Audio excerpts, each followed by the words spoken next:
There are structures standing today that should not exist. Not because they defy physics, not because they require magic, but because the systems that created them, the quarries, the trade routes, the workshops, the accumulated knowledge passed from hand to hand over generations, all of those systems are gone. What remains is stone. What remains is concrete. What remains is a dome so precisely engineered that it has endured 2,000 years of earthquakes, invasions, and neglect. And for over 1,000 of those years, no civilization on Earth could build anything like it again. Across the ancient world, engineers left behind achievements that modern architects still study. Concrete poured into harbor floors that has survived 2 millennia of seawater, growing stronger, not weaker, with time. Stone blocks cut and transported hundreds of miles, fitted together with tolerances measured in fractions of an inch. Aqueducts carrying millions of gallons across mountain ranges, sustained by nothing but calculated slope and gravity. And above all of it, a dome, 43 meters wide, cast in concrete, open to the sky, built in 125 AD, and not surpassed in size for over 13 centuries. These were not accidents, they were not miracles. They were the product of something far more remarkable and far more fragile than we usually imagine. Behind every great structure of the ancient world there were hands, quarrymen who spent decades learning how stone splits under pressure, concrete mixers who understood, through repetition, not formal education, exactly how long volcanic ash must be combined with seawater to achieve the right chemical reaction. Master builders who carried the geometry of arches not in written manuals, but in memory. Knowledge lived in people.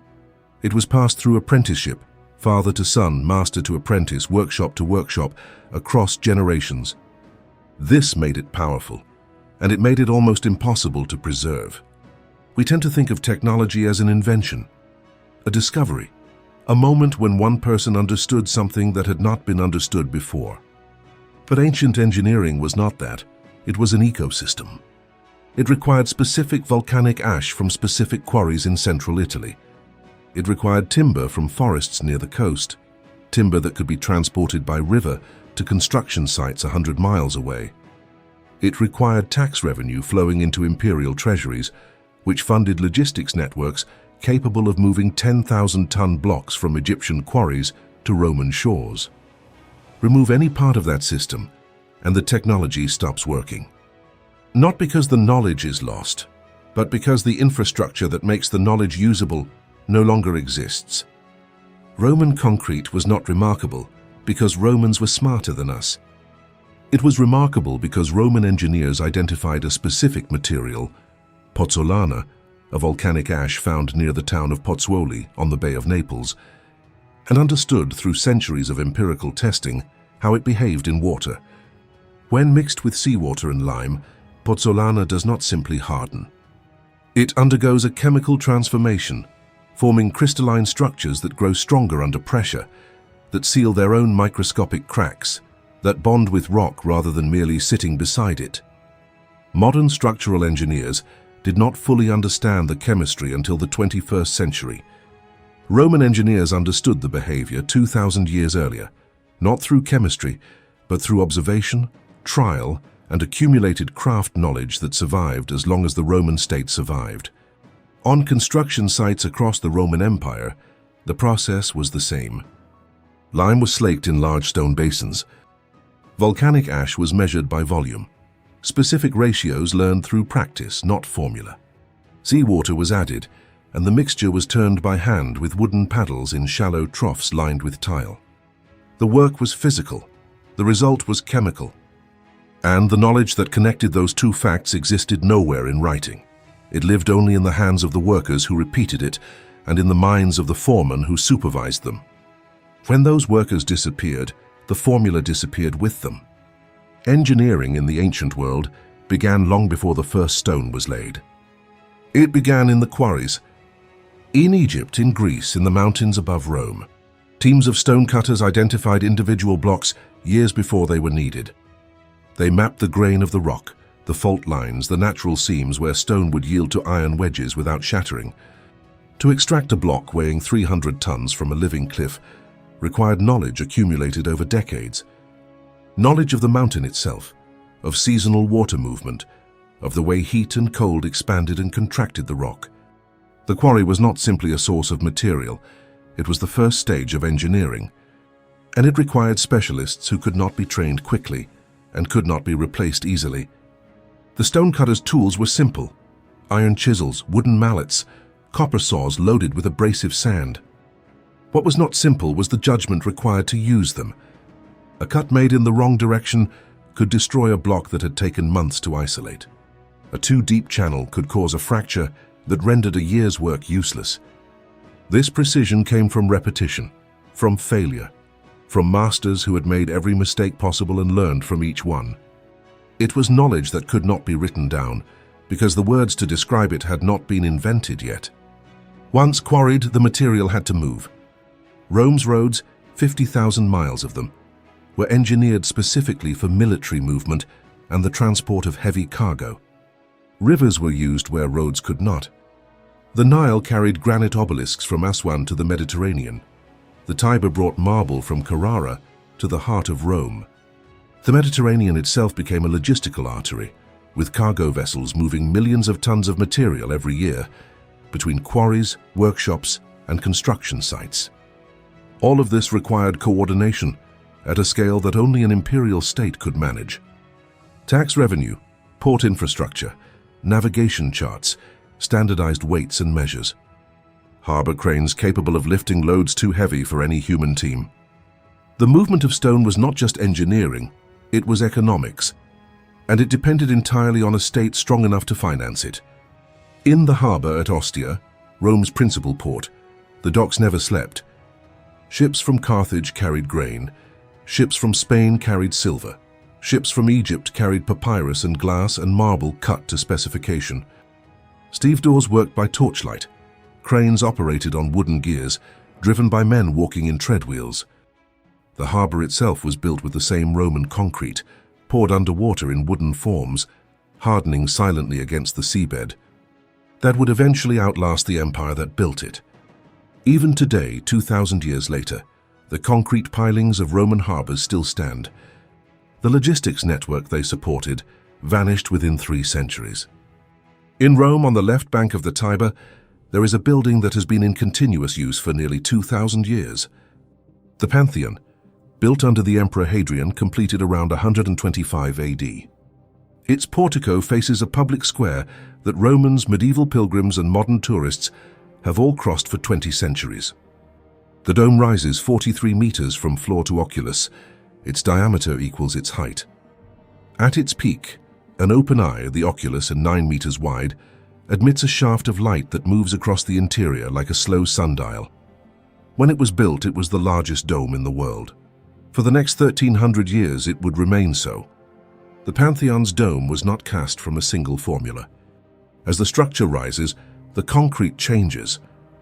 At the base, where compressive forces are greatest, the builders used heavy aggregates, travertine and tuff. As the dome climbs, the aggregate becomes lighter, pumice, volcanic stone, eventually hollow ceramic pots embedded in the upper courses. Each layer was calibrated. The total weight of the dome decreases as it rises, reducing the stress on every course below. The result is a structure that distributes its own load with an efficiency that modern engineers still admire. This was not the work of a single genius. It was the product of accumulated engineering knowledge, tested on smaller domes, refined over generations, applied here at a scale that had never been attempted before. The builders of the Pantheon had no engineering manuals in the modern sense. What they had was a tradition of empirical experimentation, a body of knowledge about how different aggregates behaved under compression, how concrete cured in different temperatures, how the thickness of a wall must relate to the diameter of the dome it supports. Roman architects could calculate the thrust lines of an arch without calculus, using geometric methods refined over centuries. They could predict where a structure would fail before it failed, because they had seen similar structures fail before. This knowledge was sophisticated. It was also entirely dependent on the continuity of the institutions that trained the people who held it. Engineering in Rome was not confined to monuments. It was the fabric of daily life. The city of Rome at its peak housed over 1 million people, supplied by aqueducts, connected by paved roads, protected by walls, and organized around a public infrastructure that included markets, baths, amphitheaters, and grain warehouses. Grain warehouses holding enough food to feed the entire population for months. Every piece of that infrastructure required maintenance. Every maintenance task required trained workers.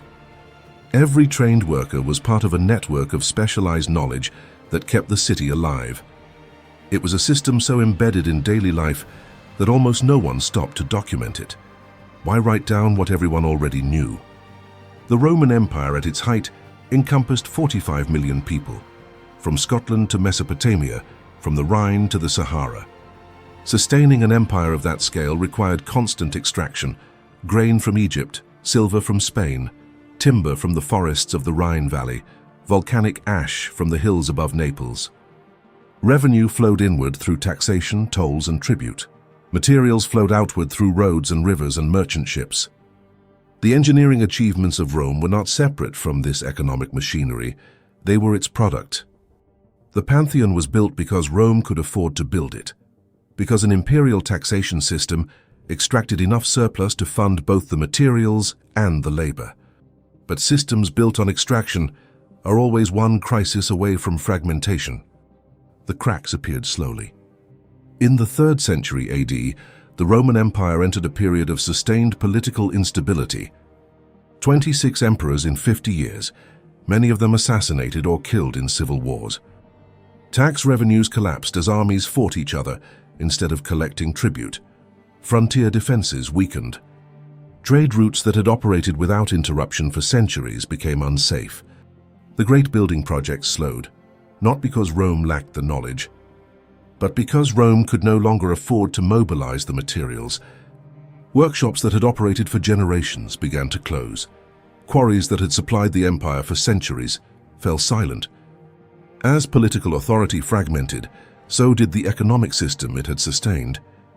The trading networks that had carried pozzolana from Naples, granite from Egypt, and timber from the Rhine were built on imperial enforcement, on the guarantee that contracts would be honored, that roads would be maintained, that pirates would be suppressed and bandits would be punished. As that guarantee weakened, merchants became cautious. Long-distance trade grew expensive and unpredictable. Specialized materials became difficult to source. The quarry at Aswan, which had supplied obelisks to Rome for centuries, recorded its last major extraction order in the late 4th century. The supply chains that had made Roman engineering possible were dissolving, not in a single catastrophic moment, but trade by trade, route by route, decade by decade. In the cities, the workshops emptied. Master craftsmen who had trained apprentices for decades found there was no longer enough work to sustain their trades.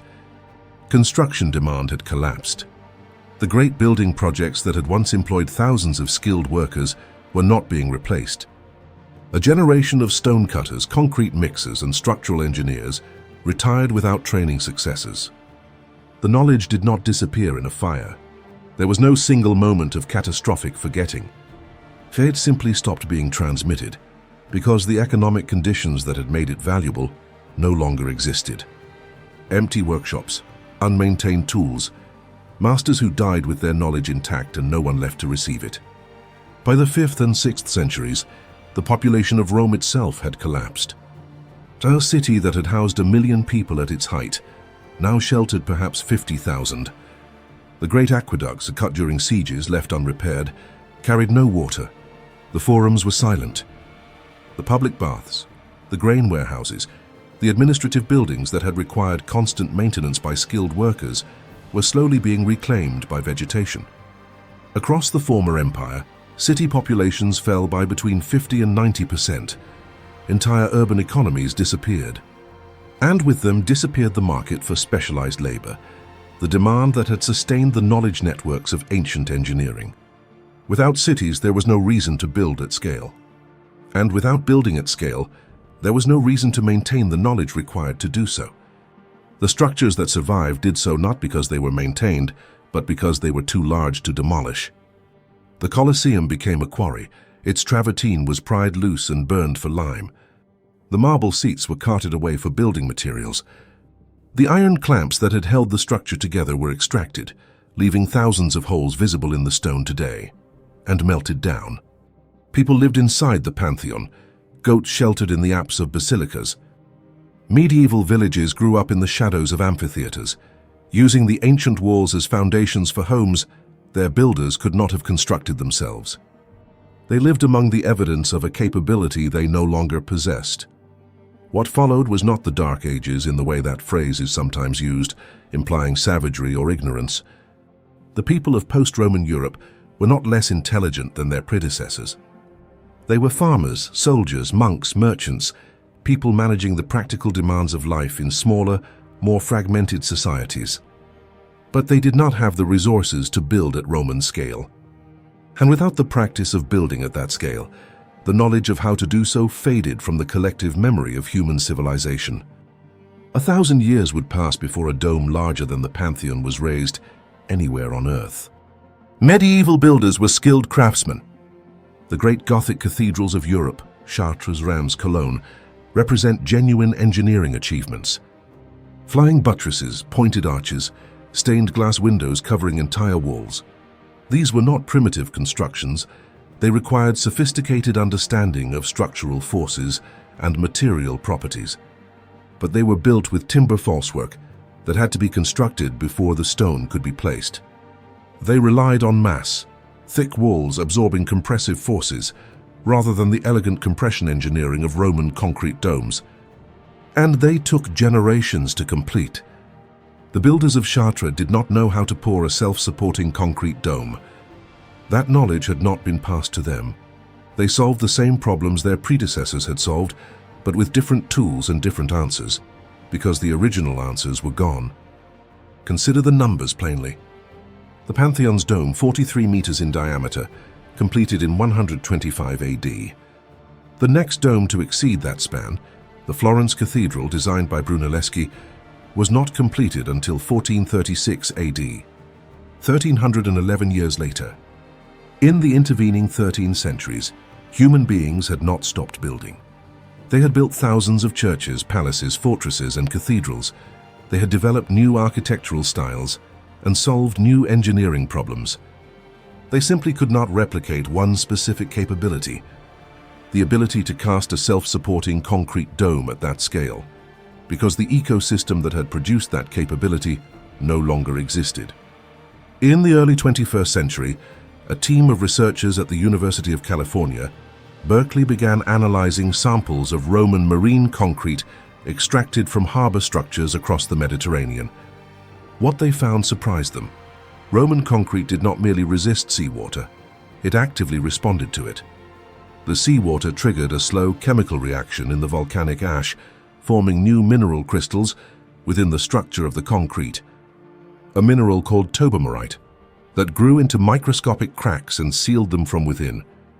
The concrete was, in a sense, self-healing. The longer it was submerged, the stronger it became. Modern Portland cement, the concrete used in virtually every structure built today, does the opposite. It degrades in seawater, requiring protective coatings, maintenance schedules, and eventual replacement. The technology Romans had developed through empirical observation 2,000 years ago was, in measurable terms, superior to what we use today. In modern laboratories, researchers grind Roman concrete samples to powder and analyze them under electron microscopes. They can identify the specific volcanic ash deposits used, distinguishing material from pozzuoli, from materials sourced near Rome. They can trace the chemical processes that occurred as the concrete cured, measure the crystalline structures that formed over centuries, and calculate the compressive strength of structures built before the Roman Empire reached its height. The science that explains Roman concrete was not available to the Romans.